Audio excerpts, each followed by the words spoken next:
All right, ladies and gentlemen, I would like to welcome in studio Aaron Flores. Aaron, what's funny about this is he actually lives down the street from me, and we this is the first time we've ever met. And you kind of got brought to the page by someone who I guess hooked up.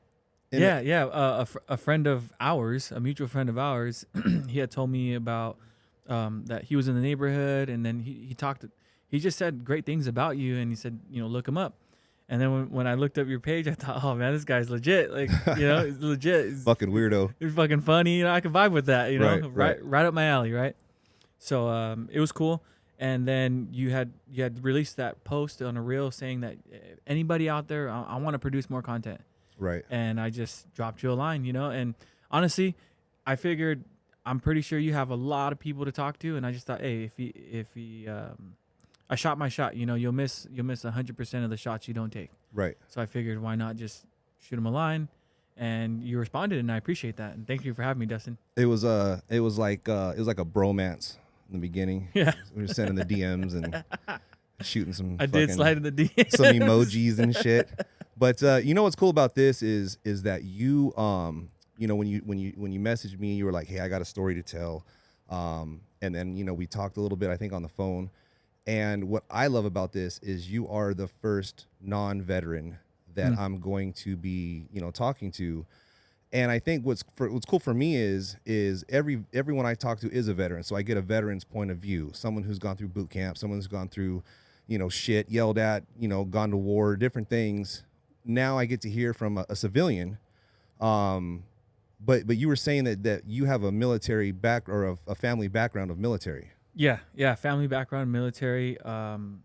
So when it comes to just my family, I know my family. I'm a fourth generation American, and my grandfather fought in World War II. He was a paratrooper with the Army. Oh wow. 351st, and then my dad was, I think he was C Company, Army National Guard, and he was a cook. Oh yeah, sweet. Did 20 years. Wow, that's cool. Yeah. So what is it that you do? Like, what do you do for work? So I do financial services. One day I woke up and I said, you know what? I'm gonna sell life insurance.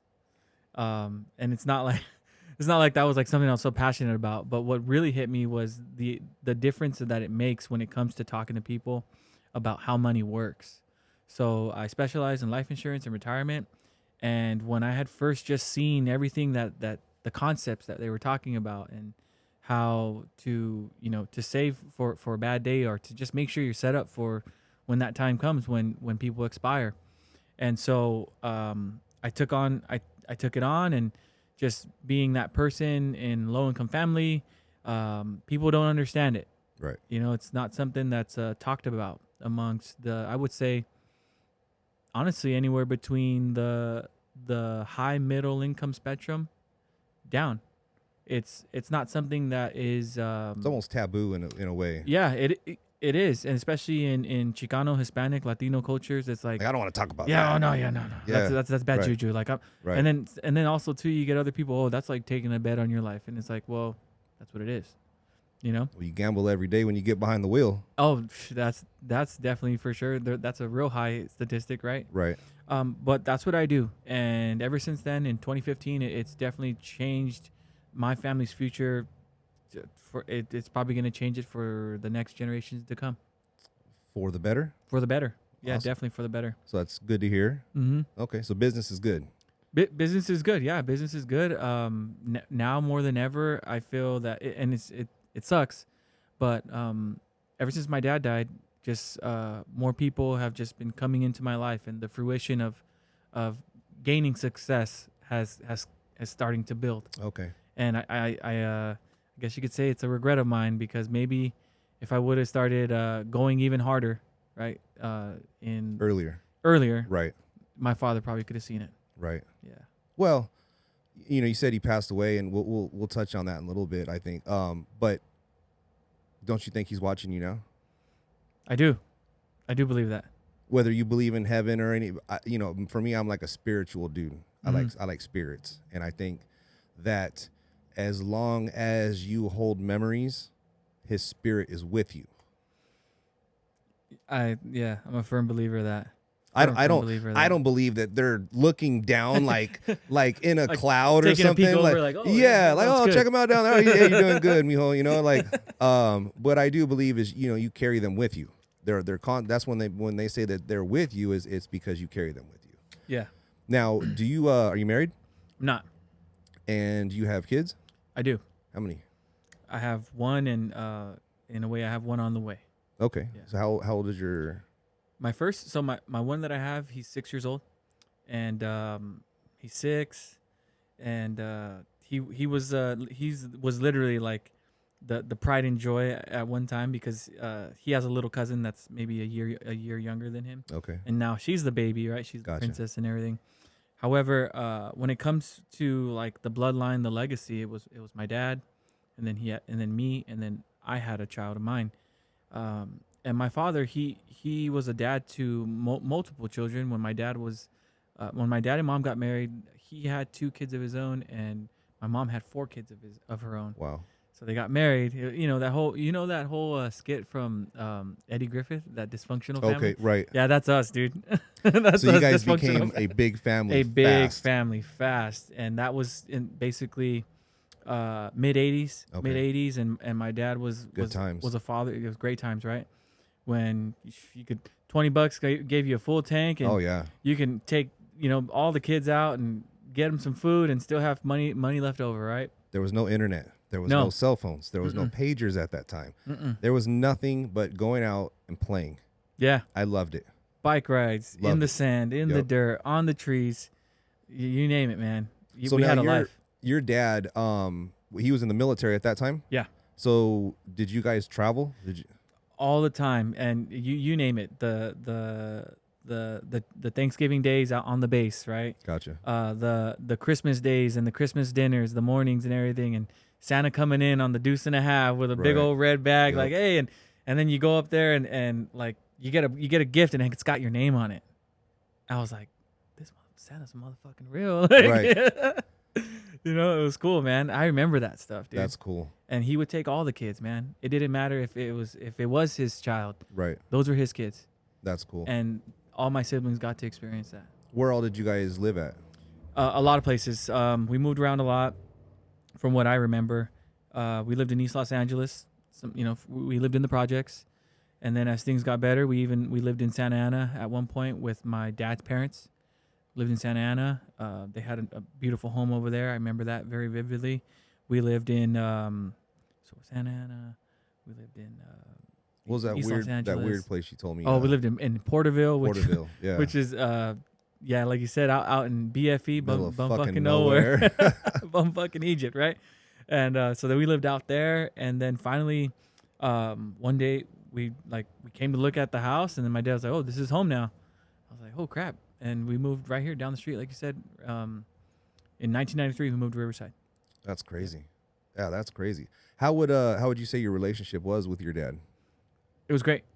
Yeah. It was great. And then even as I became more of an older adult, it became even better. It was like me and him were like road dogs, man. That's cool. Yeah. And then how old were you when you had your son? I was 26 going on 27. So young buck still too. Yeah, I was young. And then, you know what? Honestly, I feel like even for me being young, I wish I would have had him even sooner. You know? Why is that? So they could have more time with my dad. Okay. I didn't think it was going to be that short. But you're talking more in hindsight. In hindsight, yeah. like In I- hindsight, because there was those opportunities where, you're young and you're like, oh man, like you meet this girl and you're thinking, oh, she's the one, right? Well, they're always the one until they give you shit and you're like, fuck off. Next. I was gonna ask you, wait, how so? That's true. Yeah. What do you think the way you were raised with your dad being the way he was helped you when you became a dad? Like, did you have some type of structure, like a Bible in a sense, of a guidebook of? Yeah, like what you're saying, like this whole this rite of passage, like the man code. Right. Yeah, I would say I'm very thankful. I'm actually really grateful and thankful that my mom, she stuck it out to make sure my dad was there. And then also too, I kind of realized that my dad was that guy that wanted to be there. You know, I had my dad had his dad, and so who am I to not be a father to my son? Right. Just because things are not working out with mom doesn't mean I have to stop my duty as a father, as a dad. So you and mom were never together. Like, did you guys live together? Or We did Okay. cohabitate, and honestly, guys, don't do that. Don't do that unless You did it for the child. I did. So And- you kind of bring us into how you and this woman, like, was it just a random? No, it wasn't random. I wouldn't say just random. We got acquainted through our business, and as we got acquainted, a lot of things clicked. We moved fast, and I had a sense of urgency, and I do know that. Right. My dad had a stroke in 2012, and I just thought, holy crap, like, okay, he had a stroke, and then I started looking at statistics and educating myself about it, and I thought, I don't have much time. So you were kind of planning your life based on the fact that your dad was going to be passing soon, or at any moment. Yeah, so you kind of like were just changing your life completely, very drastically, to accommodate the what if. Yeah, very drastically. It changed very drastically. That's very true. That's a great observation that you said. So what that is the truth. How was that mentally though? Like, what kind of, like, you were playing a part, you were acting. Yeah, in a way I was, even though, yeah, I was playing a part. But it was easy to do that because I think I look back at the sacrifices that my father made. I look back at the sacrifices that my grandfather made, and it was very easy to do that because just the things that my dad did for all of us. I mean, he had kids that weren't his, Right. and he did it anyway. He did it anyway. But that doesn't mean though that he didn't feel certain ways. That's true. I never really asked him about, like, if he ever felt like, I didn't ask him if he ever felt regret for that. And honestly, I don't think he ever did. Reason being is because my mom has other children, and I think that, not that he felt bad, but he felt like, you know what, I love this woman, and this is what's a part of the deal. Right. You know, it's a part of the deal. So when did you realize that it just wasn't working out? Like, what happened? What was the... I think what had happened was I was unhappy with myself. I was getting fat. I was really obese. And look at me now. You were depressed? I was depressed, and that obviously correlates with being overweight, poor diet. Right. And lack of sleep, depression, you name it. All those symptoms, they're just, I'm like giving off a siren. Like, look at me. I'm fucked up. Right. You know? But nobody paid attention. No. And it's because nobody cares. Nobody cares.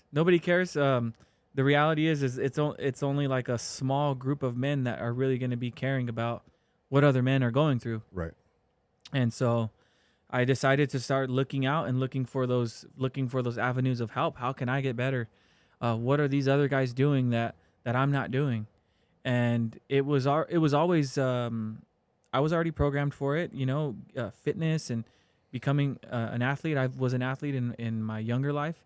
So it was muscle memory. It wasn't something that I struggled with and I needed to do. I think I just needed to get off my ass and fucking do it. Right.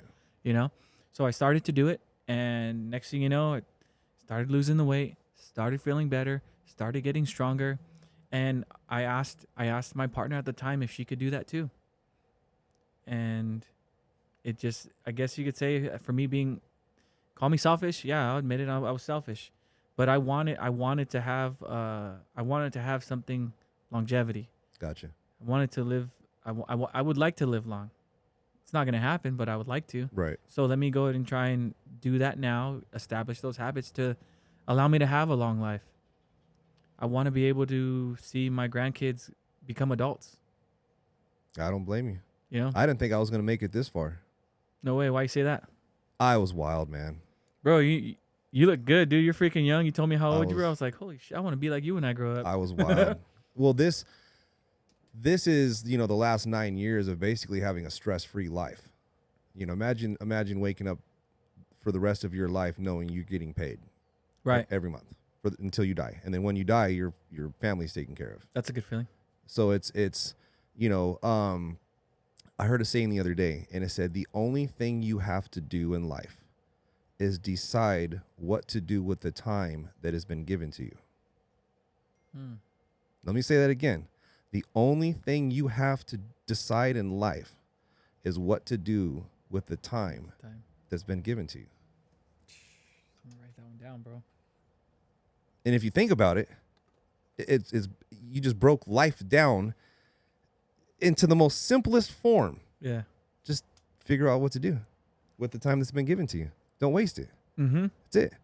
Doesn't matter. It's not saying like, you know, people will dissect that too. People are, oh, you know, no. Yeah. Yeah. Decide what to do with the time that's been given to you. That's it. Why do you think a lot of men are struggling with that that guidance, that decision, you know, cutting off all the bullshit Well, and pursuing happiness? and I think personally, I think men have struggled for many years. You know, I think that it's always been the man's duty to be strong. It's always been the man's duty to provide. We used to fucking hunt and fight tigers and shit. Right. When has a woman done that? When did the women go in the Coliseum and wrestle bears and fucking throw spears and shit? Right. Yeah. So we're supposed to, It's in our genes. you know, we're the protector. Yeah. We can't look weak. And I think a lot of times when men expose their true feelings to their significant other, it becomes major ammunition, and gets completely fucking Backfires. twisted and then saved. And then all of a sudden, when you're at your weakest point, bam, that gets dropped on you. And then you feel just like a weak piece of shit, low life scumbag, like the white shit that accumulates at the corner of your mouth right there when you smoke too much weed or something, you know? Damn. But that's what it feels like. Tell me how you really feel. I'm just being real. No, like, it's real shit, yeah. A woman they don't realize it, but they can just literally stomp you with just minimal words. Yep. And so I think that it's been hard for guys to truly come out. If you look now, right, if you look at TikTok or you look at Instagram, and that's why I try not to make the page like every post like all sad or fucking, you know, mental health, because I don't want my page to be just like About that. damn, bro. Like, Yeah.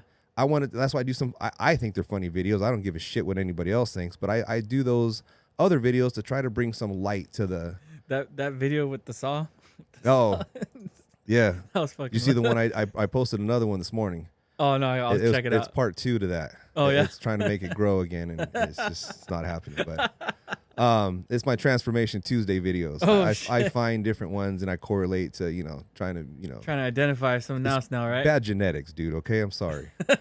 But if you look on Instagram and TikTok now, it's a bunch of fucking dudes crying for help. Mm-hmm. Yeah. Literally. Yeah. Saying, "Hey, listen to me." Like they're when you post stuff, and I post stuff too, and it's because I feel it. Mm-hmm. It's not because I'm like, oh, that's gonna get views. Like, Right. oh, dude, that's gonna be fucking great. The attention grabber. I feel it, and I know if I feel it, there's gonna be one other person out there that's gonna be like, fuck, dude, that shit hit deep as fuck, bro. Right. Like, damn, thank you. You know, it's crazy you say that, because I'm you know, exploring through your content, and I'm like, man, that shit hit me right.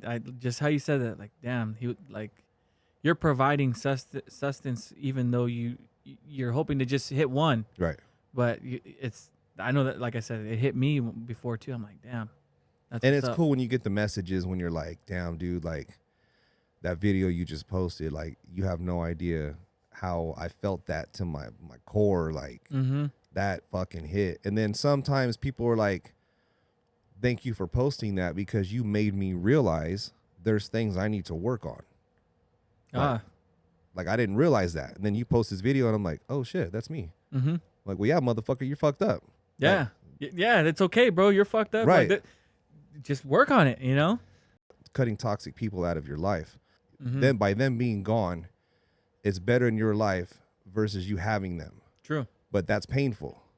Yeah. And because it hurts so much, let's refer it to when men are I got this girl, I love her so much, but shit, man, like we have good times, but when it's bad, it's a shitty relationship. Right. And I know I need to get rid of it, but I love her so much. Right. I can't let her go. Right. You know? She scratches my back. She's, you know what I'm saying? She can cook some fucking tamales or something. You know? Well, dude, F all that. You know, there's plenty of other women that can make some bomb-ass tamales. But it's hard as a dude because when a woman can walk into a bar and say, you. Mm-hmm. Me? You know what I mean? Oh, okay. Like there, it's not even gonna be like. Oh, okay. It's not even gonna be like, no. Yeah. It's I don't care if you're the biggest, the skinniest, the ugliest. Like, there's a dude out there. It's plenty of dudes out there that are down. Yeah. But for a dude to walk in, man, you gotta work. It's not just walk into the bar and like, hey, you're going home with me tonight. Yeah. Yeah. It's just the It's just the reality. It's so so when a dude has a chick, even though sometimes she might cause those problems, it's the fact of you landed this and it's like, fuck, you know how hard it's going to be to go out and try to find another one? Mm-hmm. I'd rather just keep this one and be miserable. And yeah, you know what I mean? And now you have the outlets of Instagram and social media where dudes are being able to voice their feelings, I guess, without any type of, attack. True. I feel like though, it's, even though Instagram has revolutionized just everything when it comes to communication. However, I do think, and this is my own personal opinion, that it's changed the sexual market to favor women. And not to say that that's a bad thing, but for a man who is specifically looking to find that girl, if she ain't on Instagram, dude. Well, you look at some of these pages nowadays, and if I was single, I've been married for 15 years, right? Uh-huh. If I was single, you go on some of these pages, and every single picture is a selfie. Exactly. Goodbye. What does that tell you about her? Cut from the team. That's a wrap. You got some fucking issues. That's what that tells me. You got issues. If your life, I'm looking at your life right now, and it's nothing but you looking in the mirror taking a selfie, you got issues. Yeah. There's some problems there. You ain't got time for me, girl. And that's why I love my wife, man. She's not like that, in any way. And congratulations, by the way. Thank you. 15 years is a big deal. My father-in-law lives right across the street. Oh, nice. So any problems, I don't have to. or come to the trailer. No, this is my trailer. She ain't coming to the trailer, but nice. So back to you, man. You were saying, so you have a 6-year-old, right, son? Yeah. And then you were saying you said, wait, let me. You said possibly yours. Is that what you said? Yeah, and that's just that's how I feel about it, and I know women looking at me are gonna judge me. So what? But that's just where my frame of mind is now. Like possibly because you had oral sex and you think she might have you shot it so hard it traveled all the way down, or what? No, honestly, if I had to put pen to paper, just the inconsistency of from the time of intercourse to the time of getting that pregnancy result.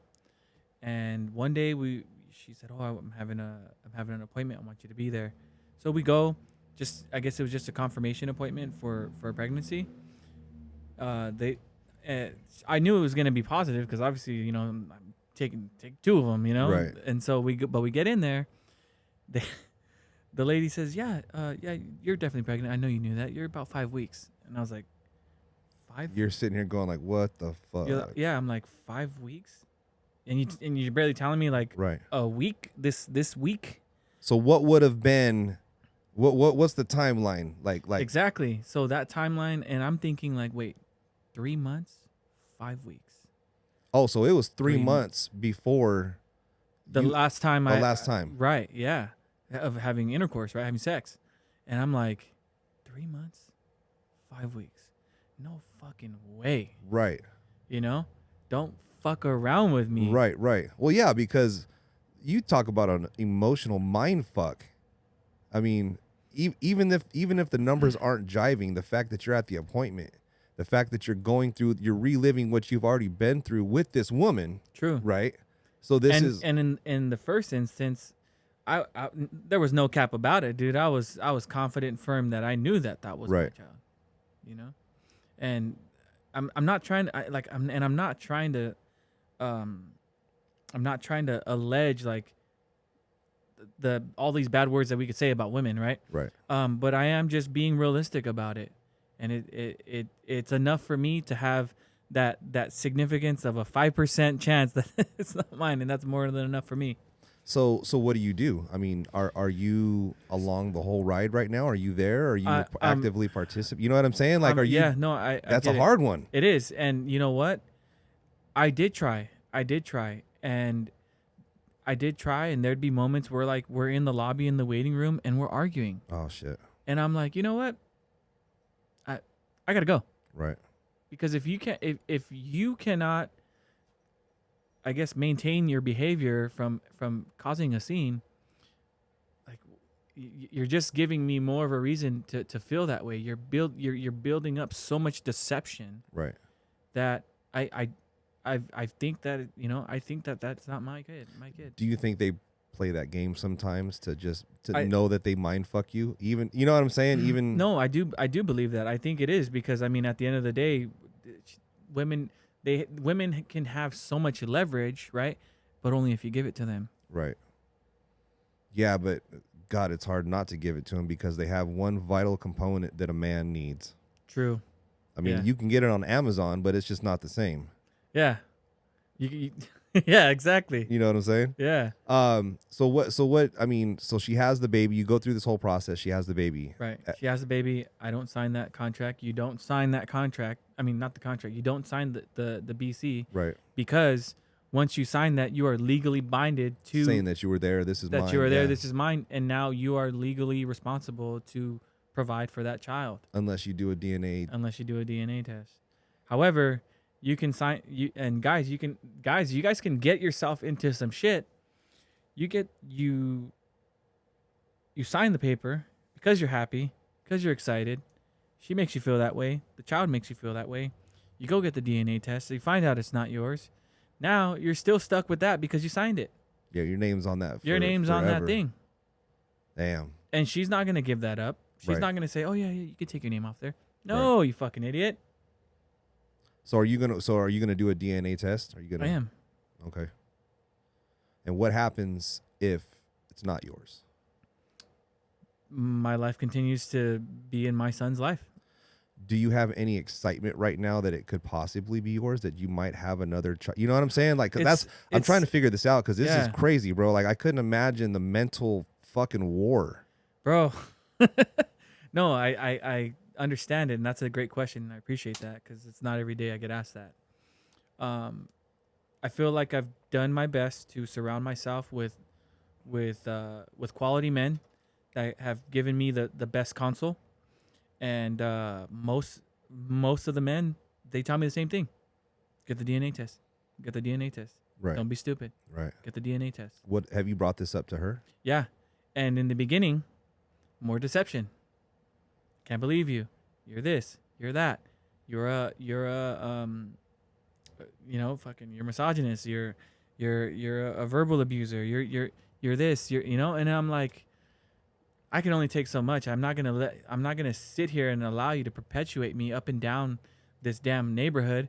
And For being honest. Yeah, you know, one thing that women will tell you is that they want you to be honest. They want you to be open up with that. That's bullshit, because they only want you to be honest with them and you to tell them what you want, what they want to hear, not what they need to hear. Right. So, and that's just from me, like I said, being around certain men that are far more experienced than me.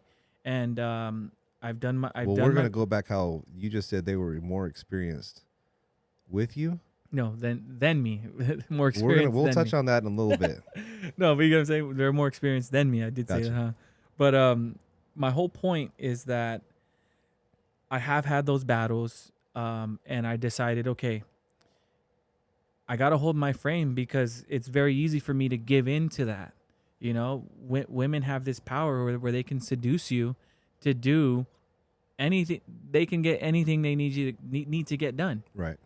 And I mean, I have a bunch of I have a bunch of sisters, and these sisters are pretty straightforward with me. If it wasn't for them, I wouldn't be able to handle um, the opposite sex. I wouldn't be able to handle it the way I do because of my sisters being able to tell me, hey, like if that's how you feel, then you need to do it. You know? That's crazy though. Yeah, that's. How often do you catch yourself like thinking about? Does it often? In the beginning, I was thinking about it a lot. Like fuck. Oh, dude, yeah, Right. it was fucking eating me apart. But if it wasn't for me going to therapy, going to therapy and getting the help that I knew I needed, and also being able to be honest and disclose, Right. just being able to disclose that, and not think, okay, well, what is my therapist gonna think of me? Like, is he gonna really like side with my counterpart, or is he Right. gonna, come with an unbiased opinion or an unbiased direction to go? Which in a sense, like you kind of go in there a little bit hesitant on fully opening up because you Yeah. you already think that they're going to side with her, or Yeah. you're an asshole because that's what you've been told, Yeah. Yeah. right? It's kind of like, well, you're damned if you do, damned if you don't. But I think a lot of people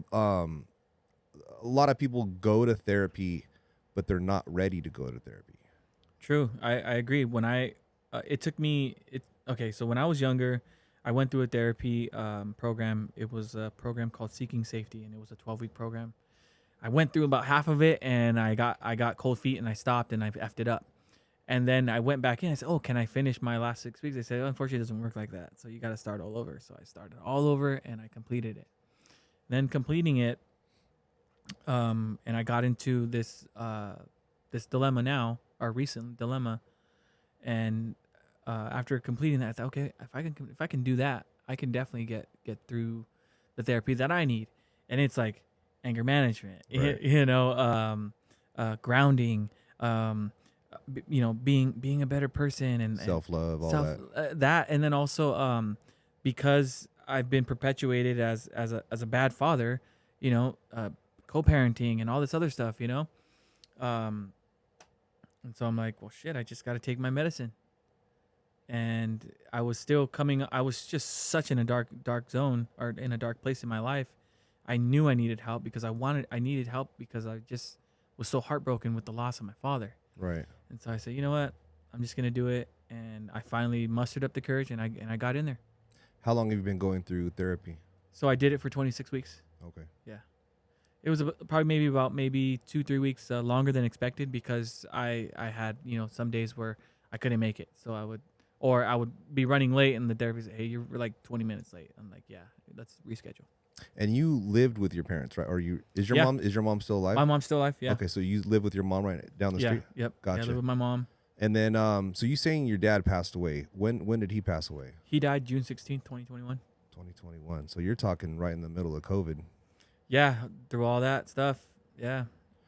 How was that? What was, I mean, It was I was so mad at the world, dude. I was so mad at the world, man. You would probably think that I was fucking crazy. Like, well, you just lost one of your best friends. yeah. I mean, what if you don't mind me asking, what did he pass away from? He was basically having either like a stroke or a heart attack. By the time he had expired, and like he left his body, there was bleeding that had probably had started, and maybe the vessels ruptured, that there was a little bit of blood in his eyes, and there was blood in his nose and his mouth. Oh man. Yeah. Did he pass away at home? He died at home. Yeah. He died at home, and he died in my arms. Oh shit. Yeah, bro. He died with me and my son. Oh, We were there. Sorry to hear that. I appreciate it. And you know what? I look back at all that, man. That was a blessing from God. The universe wanted that to happen. And For you to be there? yeah, and Or for that to happen? Yeah, for that to happen. If it wasn't for You're good, brother. if it wasn't for me taking on wanting to become a great entrepreneur, to be an entrepreneur, I wouldn't have been able to have the opportunity to be around my father, take care of him, cook him meals, take him to where he needed to go. Because you would have been working Because I'd be working. somewhere. Okay, gotcha. If I wasn't able, I was able, man, like, those were some of the last. So you got to spend some quality time with your dad before he passed. I did. It was like I said, it was a blessing. And that day that my father died, I stopped believing in in coincidences. You know, people always say, "Oh man, it's such a coincidence that they were there. Such a coincidence that happened, and it like saved my life." And I thought everything that has transpired in my life all led up to this day, and it was destiny. Do you think that everything that your dad taught you, everything that was up to that point, was preparing you for that moment? Yes, I do. I firmly believe that. Everything that my dad taught me, everything that my father wanted me to know and see, to be around his dad, that my grandpa taught me to know, see, think, and feel, everything that both of those men just showed me and instilled in me, prepared me for that last day, that last moment with my father. How was that? How was that mentally for you to have your son witness that? I mean, what? How was that? You know, what is the mental struggle with? One day I'm going to have to explain this. You know, I felt okay. Damn, that's a fucking good question, dude. If it had to put like pen to paper and explain, it would be that I don't regret that. That he got to see his grandpa die, not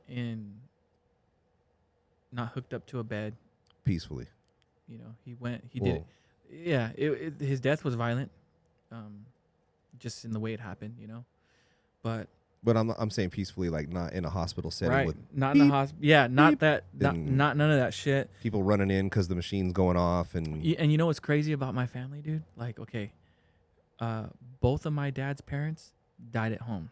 oh wow, My grandparents' parents died at home. Like, I don't know what it is. Like, it's just something maybe about our culture, maybe being Chicano, maybe being Hispanic, Mexican. I don't understand. right? But I know that my family in particular, we don't die at the hospital. Maybe it's just they have that piece of So much ego or so much pride. It's that just like, machismo. yeah, it's like, fuck the hospital. Right. What are they gonna do? Tell me, Right. what are they gonna do? Like my father, even my grandfather, even my grandmother. What is the hospital gonna tell me, that I'm gonna die? Right. I already know that. They just told my father-in-law that if he doesn't tone his stuff down, that he's going to be on insulin. And so he, he toned it down, I think, for like 4 hours. And then it was like, hell nah. You know what I mean? Like, I'm if I'm going out my way. And so I think that, like you said, I think that machismo, Mexican, like, you ain't gonna tell Cultural me. thing, Yeah, yeah. you ain't gonna tell me what's gonna. I'm gonna tell you. What's going Give down? me the tripa tacos. You know what I'm saying? Like, shit. And that's exactly what happened, dude. Me and my father, we had our last like real good moment together where he was trying to breathe, you know. And I had a wet towel and I'm trying to cool him off because he's fucking. I've never seen. Overheating. He's overheating. Yeah. He's sweating. You know, no blood's moving. Right. Trying to cool him down. I'm like, Dad, I'm gonna call the paramedics right now. I got 911. Just tell me to fucking hit green. And he's, nah, son. No, don't do it. I said, Pop, I'm gonna call him right now. Second time. No, it's okay. I'm gonna be all right. And I said, and then I feel it, dude. I'm like, Dad, please. He said, no, son, you're not doing that. You're not calling him. And that's when I knew that last little time I asked him, I said, yeah, he's gonna die. Do you have any regrets for not calling? No. Because you knew that. Is that because you knew that's what he wanted? Yeah, dude, he's the general. I'm the, Right. Yes, sir. Ah, that's crazy, man. I couldn't imagine going through that. But that has definitely shaped the person that you are today. and the father that you are to be to your son. Yeah, and my son was my hero that night, man. He, I like when my father he ran. I never seen my dad move so fast. 67-year-old man, boom, popped up. He's freaking heavy. Pops up out of his wheelchair and he was like sprinting to his bed because he wanted to die in his bed. And he did his best to hop in there, and I'm like, Dad, what's going on? Talk to me. His last words were, I can't breathe, son. And then that was it. I think his soul left him right there. Right. And he fell over. And I saw him fall over, and I'm like, oh, fuck. And I tried to grab him. And he's hunched over, and he's hunched over up against his dresser, and it just fell over, His head hit the ground. It didn't hit too hard. Right. But I that just lifeless, noticed how, right. How, like you said, how lifeless his body was. And fuck, bro, he was so fucking heavy. I was trying to pull him in on like a cement sort of foundation, Right. My mom and dad didn't have tile on the ground. And my son has hopped out of the bathtub because I said, son, get out of the tub, get dressed. It was very like stern in Right. the direction I gave him. But my son, he's the man. He understands. He's like me. Like anything my grandpa or my dad said, hey, let's go. Right. Yes, sir. So my son saw my dad hit the ground, and I, got behind him as if he's face down, and I put my arms under his shoulders to pull him and straighten him out, and I was just fucking pulling, and I'm sliding, dude, because I'm pulling so hard and I can't grip the floor. How much do you think your dad weighed? He was probably about 260 pounds. Okay. Dead weight. Oh, so he was a big boy. He's a big boy. 5'6". He's shorter than me. 5'6", 5'5". So you weren't yanking him up. He's fucking heavy, bro. Yeah. Especially like that dead weight. Yeah. No assistance, Right. And I'm thinking I'm a fucking swole dog. Like dude, it took me like 2-3 times to pull him and straighten him out. Because you can't even really it's the grip, it's everything. It's the grip. It's trying. Someone that's not. It's not helping you. Right. It's not a bag of cement. It's not a bag of cement. And so, got him straightened out, and I said, so my son saw me do that, and his jaws dropped. He's about 4 years old. I said, son, look at daddy. Look at me right here. Don't look at grandpa. Look at daddy. I'm gonna help grandpa as much as I can. What I need you, can you help daddy? Yeah. I said, go outside. I want you to yell help as loud as you can outside until someone comes. Okay, can you do that? Yes. Boom. His little feet took off. That's crazy. He took instruction and he knew what I told him. And I could hear him, dude, yelling help. I could hear him. And I thought, fuck, I'm such a fucking proud dad. I was so proud, dude. You should be. I can almost hear yeah, and I could hear him in the distance. In the distance, I could hear him because my dad's window was open. I could hear him, and I'm giving my dad CPR. But I'm losing it because I got the freaking responding or 911 on the call and telling you what to do. Telling me what to do, and I'm like, I'm fucking going. Right. Hurry. God. Yeah, I'm like, please just stop fucking talking. Right. And get someone here. Right. Yeah, I could I've been on the phone with 911 before where they're more of a hardship than, I mean, yeah, they're dispatching people, but it's like you said, in the moment, you know what you're doing, you're doing staying alive in your head, and you're doing the compressions. I'm going 15, 30 because they're like, you need to do 60. I said, 60? He's not fucking breathing. Sorry. So now they get there. First responders get there. Yeah, and dude, I had that phone on, and it was literally it was like 8:50 fucking something going on 9 minutes.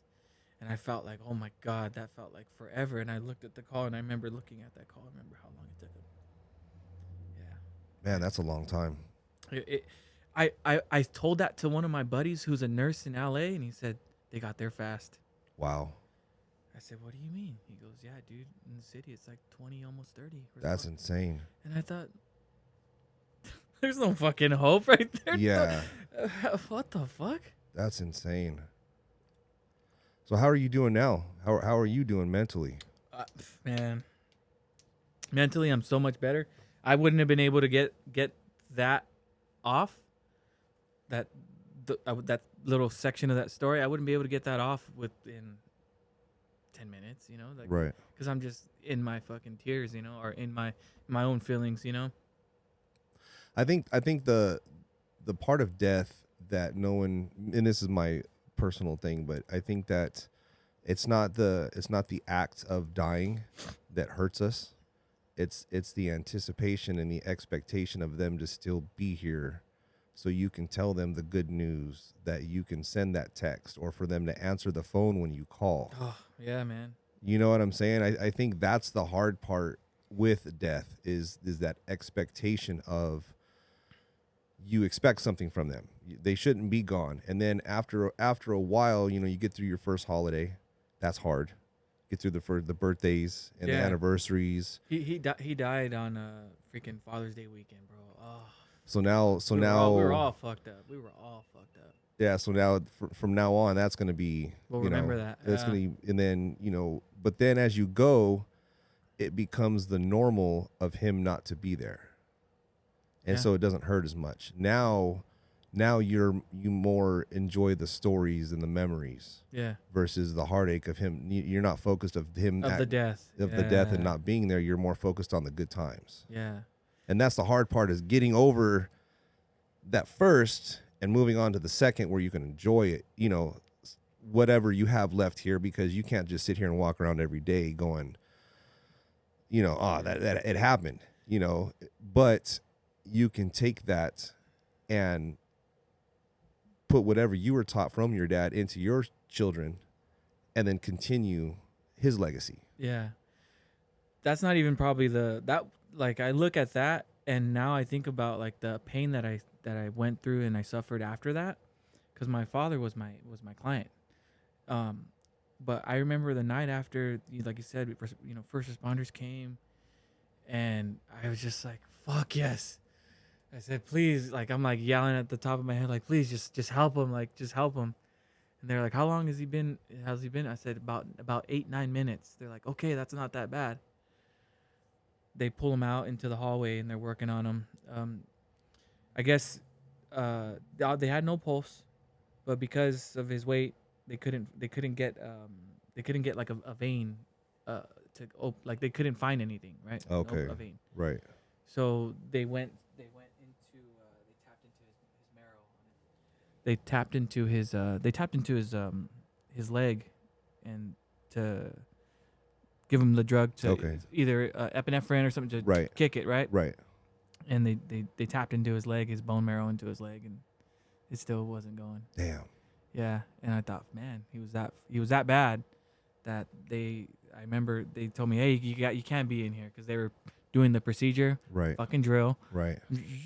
And you're just boom. Fucking. I'm like, you know, I'm watching it, but I'm not like, I'm not mad. I'm like, just like, come on, like do something, help him, you know. And I'm sure they could. That's written all over your face. Yeah. You know, I'm sure that look, you know, in that situation, that's why they're like, hey, because they don't want to. They don't want to go through it and be like, we couldn't help him. Right. You know? Right. But when I walked out, I thought, yeah, he's gone. Yeah, that sucks. I'm sorry to hear that. Yeah, because I remember, you know, giving him air with his chest, giving him air. But, like, when I would give him air and fill up his lungs, like, it sounded like him breathing. Right. But it wasn't. Right. It was the respiration that I was creating. And that was the air you were expelling. Yeah. Yep. And I'm like, he's alive. You know, I thought, the fuck do I know? Right. I my girlfriend at the time, my son's mother. It was like one of the it was like the hottest day fucking in 2021 in June. It's like one of the hottest nights, man. And that night, after everything was over, it's like probably maybe like 9:30, 10 o'clock, and everything's kind of just. Or wait, sorry. I had come out of the house right after the paramedics got there, and people were showing up, and my girlfriend at the time had showed up, and she was looking at me. She said, "Aaron, you're fucking sweating, like really, like you're just fucking covered in sweat." I said, "Yeah," and I was, dude. It was crazy. Right. You Well, know? doing CPR is exhausting. Yeah, but I just probably was hit with so much like adrenaline, Right. and she's like, "You're fucking steaming." I was steaming was coming steam was coming off of me in my head. I had no shirt on. It was coming off of me in the middle of the summer, dude. That's crazy. Yeah. So how after your dad passed, how long did it take you to get into therapy? Ooh. So I just finished. Oh shit. So I just finished actually last week. Remember you had called me too. Right. Like, oh, I'm actually going to my last. Okay. last Oh, I session. remember that. Yeah. So that was 26 weeks, and that's about what, 4 months, right? 4 months, a little over 4 months. And then give or take 3 weeks on top of that.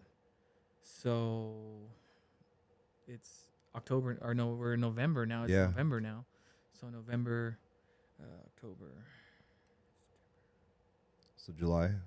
Yeah. June, like July. maybe, like, yeah, I'll find out when I go back, and because they'll tell me when I started and when I completed. Right.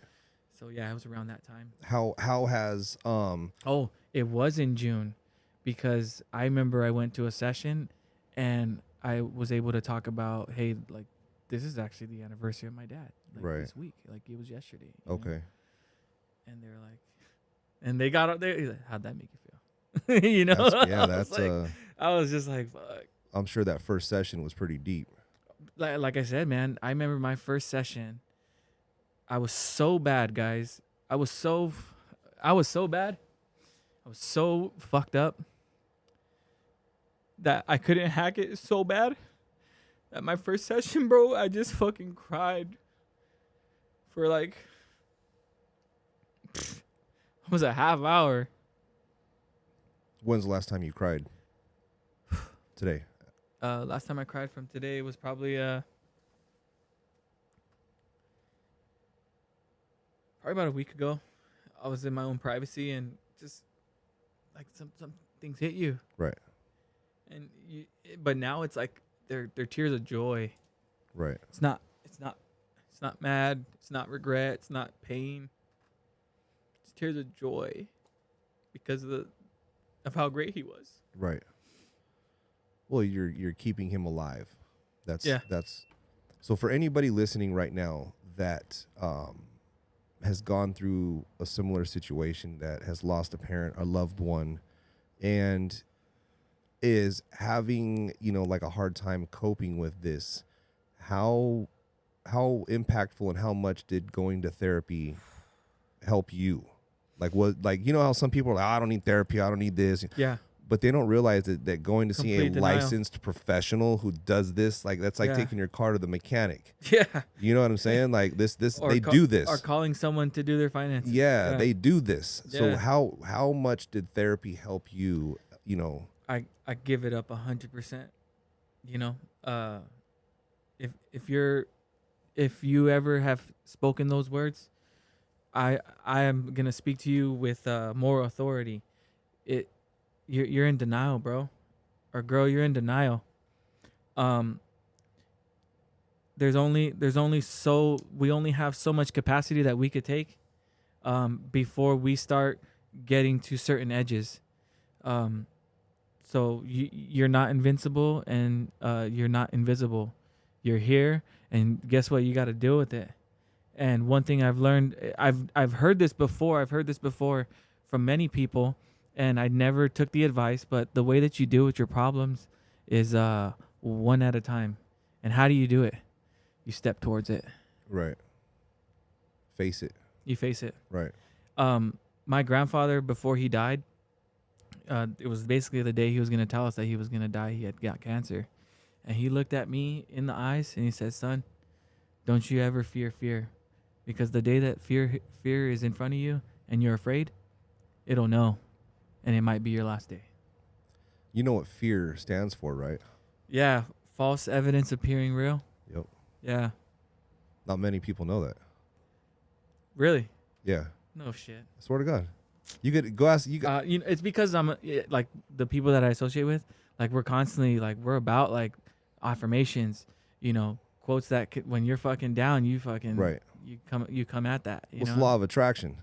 Oh, right. That's. I mean, it's if you think bad thoughts all day long, guess what? You're gonna have a shitty day, and bad shit's gonna happen to you. Yeah. It's same thing with you are who you hang around with, who you surround yourself with. Yep. If you want to be a gangbanger, you hang out with gangsters. If you want to be someone rich, you hang out with rich people. It's that simple. True. It's literally that simple. Mm-hmm. You know what I'm saying? Like I said earlier, you're one Google search away from changing your life. Yeah. It's the people that you hang around with which are fucking you up. True. Let's nail it right It is there. what it you is. know. Well, damn, dude, I'm I'm sorry to hear about that. That story is crazy, bro. Like Thank you, for know, allowing me to share that. I didn't think we were gonna fucking. I didn't think we were gonna take go off into right to that. Yeah. It seems like there is still a lot of work that needs to be done. Mm-hmm. You know what I'm saying? It still There feels is. like you have some things that you need to figure out how to, you know, deflect or, you know, resource and redirect some emotions and get those out and just get them gone. You know, it's almost like you have a box that's kind of half open where you kind of just let a little poop and then close it back up. Well, one thing I feel, and I appreciate that because I do realize that like finishing that little chapter was just the beginning. Right. You know, Right. So you're right about that. Because you're gonna have to deal with this because your son's gonna have questions later Right. on. He's gonna ask the story. There's gonna be so many things that are stacked on this whatever happened, you know, with your dad.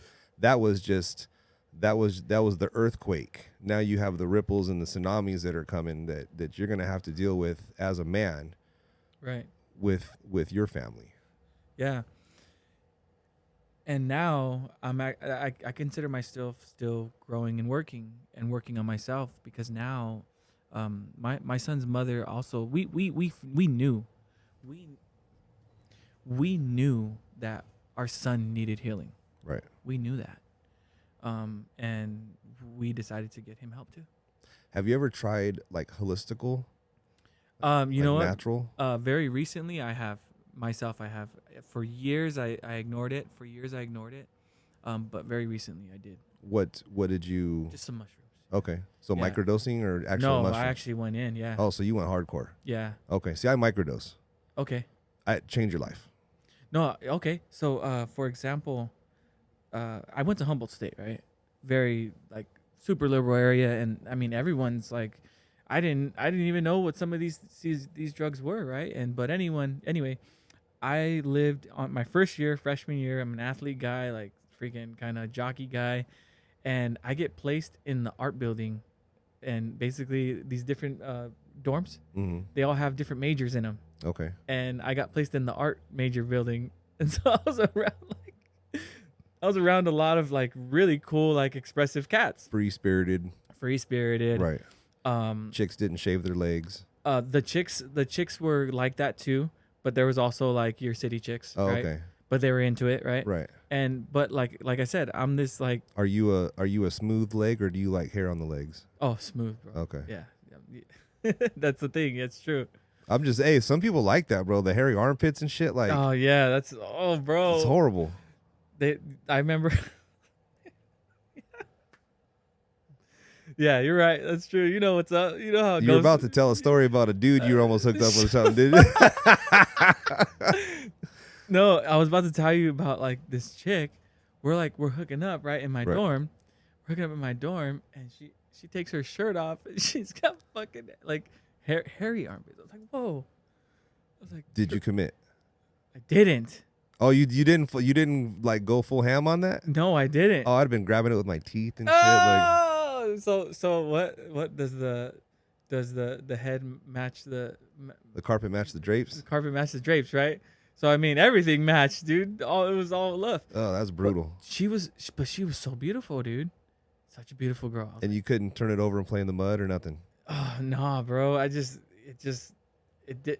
Like I'm the guy who's supposed to be stinking. Right. You know what I mean? Like I'm supposed to have my odor. Okay. And I just that's one thing that I kind of figured out. Like, nah, I don't really like. I That. think a lot of girls nowadays that's very socially acceptable.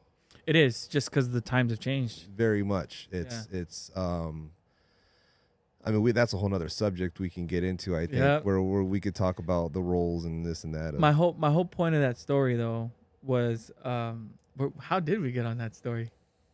Oh, you were talking about. You said you went to Humboldt. I went to Humboldt and I knew a lot of people that basically all my suite mates. I would be getting up early to go to practice, like track practice or football practice in the morning, super early, like 6 a.m, right? Maybe a little earlier. I'm walking out of the hall and my suite mates are walking in. They're walking in. They're lit, they're just like super lit, frying. You know, my roommate is a pretty cool guy. If you ever catch this, bro, you're an awesome cat, man. He would just be like, yeah, I'm dropping this acid, or you know, everyone else. Right. They'd be doing shrooms, acid. People would also be getting a hold of like legit MDMA, and I'm just like, dang, that's like that. Right. But it didn't bother me because they were cool people, you know, and I guess you could say in a way, my father always told me, you know, you don't got to judge people for what they do. If they're cool and they're not threatening you, well, they seem to be cool then, you know? They do what they do. Yeah. Right. Fuck it. You do you. And that's, he's like, and that's the cool thing about this country. We do whatever the fuck we want, you know? And I'm like, I go to school and I'm like, yeah, you really can do whatever the fuck you want. If a guy like me who was like super straight edge, you know, can not be like ticked off by people just experimenting with psychedelic drugs. Right. And hey, that's teach their own, you know? Right. Like they were cool as fuck. So you did like one thing of shrooms recently, or recently. So now, like that was probably in 2006. You know, I was going to school, and then now it's almost going on 15 to 20 years later. I tried like maybe about like 2 grams. Okay. Yeah, of some shrooms, and you were tripping. I guess I was tripping, but it was good. And you know what, dude? Like I remember I talked to some cat who they had like a bunch of stuff, and they're like, "Oh, you don't do any of these drugs?" And I was like, "No, man." They're like, "Hey, that's no problem." Like they're like, "It's kind of good you don't, you know?" Right. And I said, and he's told me something that stuck with me. He said, if you would have wanted to, you would have done them already. And I was like, that's true. You're right. Yeah, but I think too, like on top of that, there's a lot of questions that people have of the unknown, and it's they want to, but they just don't know. Well, for me, that's true. I didn't know, but for me, I just felt like I have access to, like the friends, where they don't want people to know they want to do it. You know, like no, nuh-uh. So I studied chemistry in school. My first infatuation with drugs, bro, started when I had a surgery and I had to get put to sleep. Okay. I had appendicitis, dude. And if it wasn't for my dad, a blue collar worker, and his insurance, there it is. If it wasn't for his insurance, I probably would have died. Go into the county, I go to Riverside. Right. They quick blood, they come back in. This boy needs emergency surgery. I was like, oh shit. And I'm like getting panicky. I'm like, what the fuck? What's about to happen? Right. Like I'm gonna go into surgery, and then my mom like is able to follow me all the way to the OR, and I just started crying because I thought I asked my mom, "Am I gonna die?"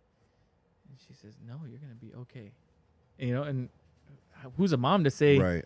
And she just did what she knew what to do. And, right. And kept you calm. Yeah. And then that was it. And then the next person I see as I'm looking up, it's like this like beautiful lady, and she says, "I'm your anesthesiologist." Mm-hmm. And I was like, "What's that?" She said, "I'm gonna administer your drugs. This is anesthesia, and in a little bit you're gonna go to bed and you're gonna feel okay."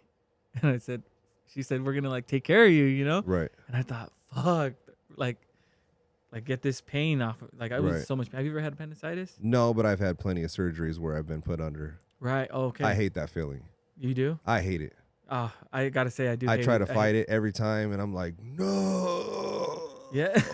Then I wake up and there's my wife, and I'm like, did it work? And I'm like, oh fuck, I'm all bandaged. Like I don't remember shit. Like, you know, why is my asshole hurting? Like, what'd you guys fucking do? What you guys fucking fucking do? That's only at the VA, I guess. Doesn't happen at Kaiser County. Okay, well, I guess they fuck you there, huh? Yeah. You go to the VA, bro, with a toothache, you're coming out with an amputation of some limb. Oh shit. Real talk. I would tell people, man, when you come out of the VA, if you go in there for anything medical and you get to walk out on your own will, it's a good day. It's a good day, bro. It's a good fucking day.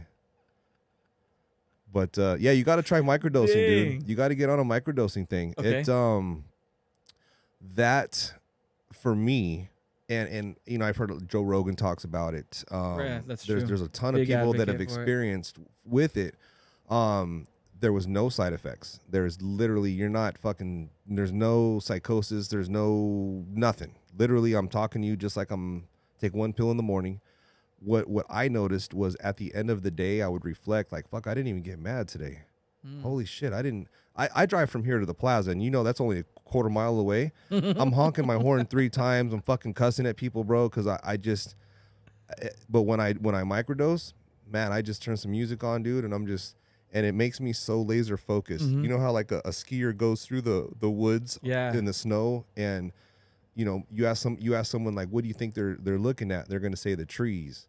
And if you look and if you focus on just the path, you don't see the trees. You see the path. You just see the path. And it's clear as day. Once you can switch your mind from seeing those trees, because you're trying to go and you're going so fast, your brain cannot process what's going on. Yeah. And those trees are life's obstacles that are being thrown at you. And what I feel is when I microdose, they're gone. I just see the path. It makes you focus like so crazy, bro. That's you're tapping into something really good, and it's basically showing you something that an ability that you have. Right. Well, the podcast I did yesterday was with the dude who turned me on. He's a holistic healer type dude. He's an Army veteran, and he started this church that he does with the sounds, and he does like ayahuasca or ayahuasca, whatever it's called. Right. I've heard of those. The shit with it, La Bamba, you know, like yeah. Bobby and Richie did. They go to the shaman. Yeah. And so that's what he is, and so he turned me on the microdosing, and they were probably doing mescaline though, considering like where they're at. Right, North America is more mescaline, and then South America is more like ayahuasca. That's where it's more abundant. You can find it. Well, I don't know, whatever he has, man, he's telling me you're going to go on a good trip. So I was like, but that microdosing helped. But yesterday he's like, hey, try some I brought some rape. It's rape, but it has the little thing at the end. So you say rape. And I'm like, okay, so I guess it's like cigar ashes and like a bunch of other natural herbals, whatever. And normally he puts it in a pipe and he blows it into your nostril. But he didn't have his pipe with, so we did it like we were doing some cocaine and shit. So we put it on my hand, and I did a bump, and dude, that shit burned like fucking no other. Right, my eyes were fucking watering, bro. I was like, oh my god. He goes, you got to do the other nostril. So he gives me another one. Did the other one, fucking burning, bro. I'm like, oh shit. He goes, it's gonna clear every bit of phlegm up in your body. So I'm sitting here and I'm like, oh, my nose is burning. Then that burning went away, and I felt it going into my throat.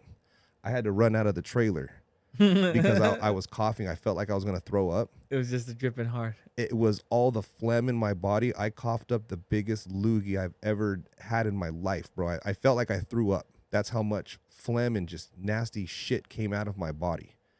And he goes, you're cleansing yourself. He goes, no, just wait. It felt like I injected 800 milligram Motrin into my bloodstream. All my joints were lubricated. I had no pain. I had no discomfort. I was like, bro, what did you give me? Yeah. He goes, that's called rape. And I'm like, what the fuck? So I'm just barely tapping into all of this natural herbal stuff. Because cocaine, you don't ever get cocaine like that. You get cocaine HCl. Right. So that's another thing with your journey that I think that might help is if you might tap into even just sounds like he does. He was telling me they do this crazy sound thing, like a Reiki bowl. Yeah, whatever he has. Bro, because I went to Humboldt up there, like I got exposed to a whole fucking different world of culture. Because up there, since this is a very liberal area, like. Right. church is not popular. Right. You know, people don't go to church out Free there. spirited. Like people are actually really in tune with fucking life up there. I'll be Right. honest with you. Bunch of nature. Yeah. And so like people doing fucking like ayahuasca. I even met some natives that were cool with me and a bunch of other people, and they, you know, we're like Mexican, we're Latino, and we would go to sweats. And bro, some of these sweats, they get so fucking intense, but you can't break the song. Right. And it just is what it is. You gotta fucking puke, you're going right there, dude. Right. And that was like a type of almost this whole little natural psychedelic trip that my mind fucking played on me. Right. You know? Have you ever skydived? Have you ever jumped out of a plane? No. You want to change your life? I think I will do that. I'm dead ass serious. I am actually. I'm dead ass serious. do You want want to change your life, bro? You want to feel like you just reset everything? Do that. Jump out of a plane. Oh, shit. Yeah. Last year, or was it last year I did a veterans jump. We did I think we did like 14 jumpers at Lake Elsinore. I've jumped probably 4 times, maybe 5. 4 times. One was in Vegas, the other were at Elsinore. But you go tandem, you know, so you're hooked up to an instructor. I was debating on getting my solo cert, just to have it. Right. But you have to have a certain amount of jumps before you can go solo, right? No, your first day out at school, you jump solo. Shut up. The first day. You go for like 5 hours of classroom, you're jumping in a plane that day and you're jumping by yourself. Oh, shit. I mean, you're having instructors hold on to you. Right. But you're landing that motherfucker by yourself. Yeah. Sick. That day. So it's but I'm telling you right now, if you want to truly, it's something that no one ever really does in life. Think about it. When do you jump out of a fucking plane, right? Unless you're in the military. But even still, there's not even in the military. I didn't jump. You got to be airborne specialist. I didn't jump in the military, or yet the Marine Corps has to send you to go get your wings or whatever. You know, you don't just jump just because you're in the military.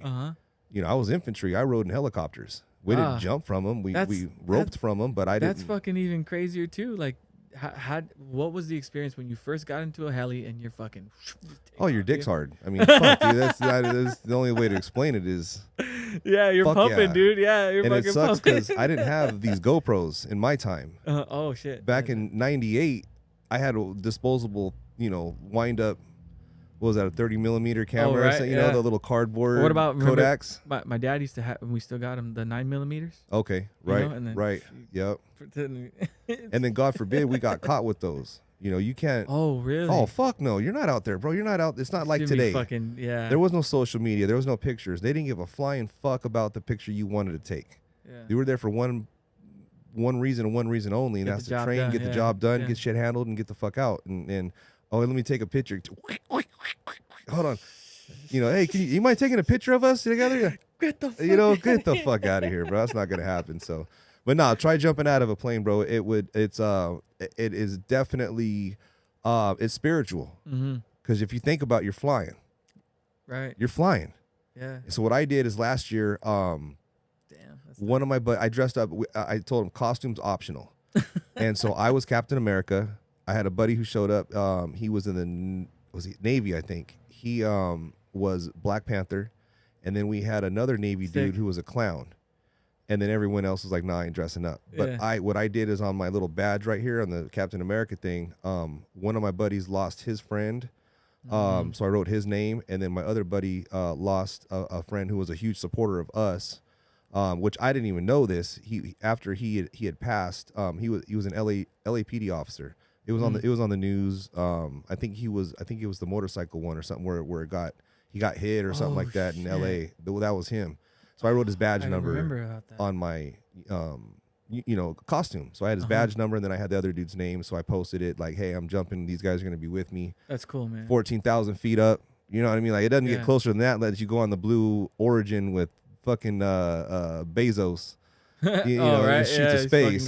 Shit, but it's definitely therapeutic, dude. You'll get on the ground. I guarantee you probably even cry. If you were to give someone who's listening right now one piece of advice regarding either the situation with your baby's mom or with your father, what would you tell someone right now? And not the typical like spend more time with them, tell them that you love them, and all. Yeah. Give me something. Give me some juice, bro. What's one thing? That take your experience, sum it up, and give a piece of advice to someone who's listening right now. This is what I would do. Because as I got to have time with my dad, I never got to really start to ask real good questions that I wanted answered.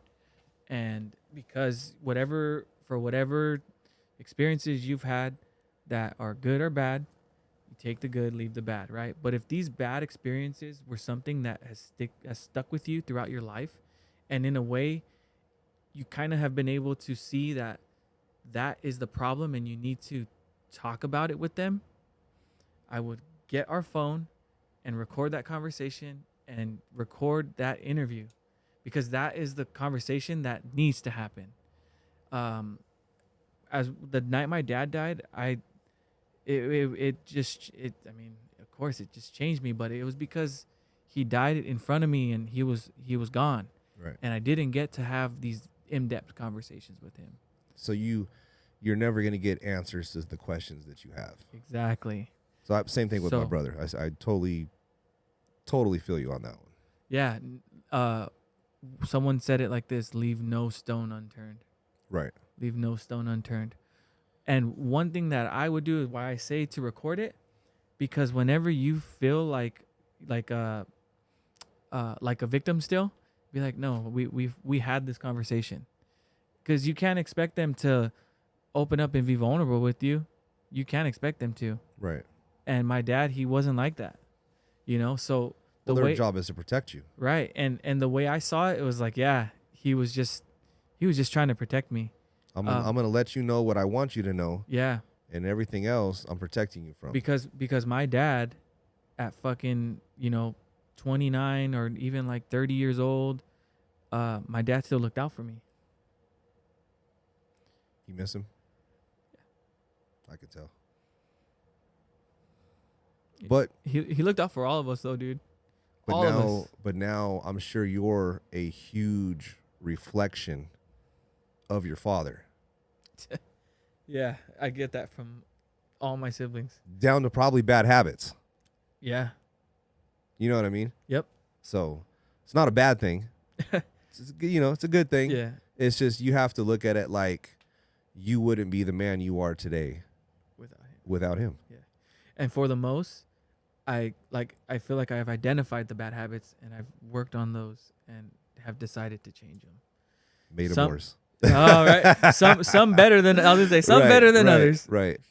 Well, I appreciate you coming over, bro. Telling me your story, man. That was very, very emotional. It was it was kind of a double whammy with the baby's mom and then your dad. I was like, wow. But I appreciate you sharing that story, and hopefully that someone out there who's going through the similar situation right now can take what you said and maybe a couple things on your process and in your development to get to where you're at today, to hopefully get them out of a dark place.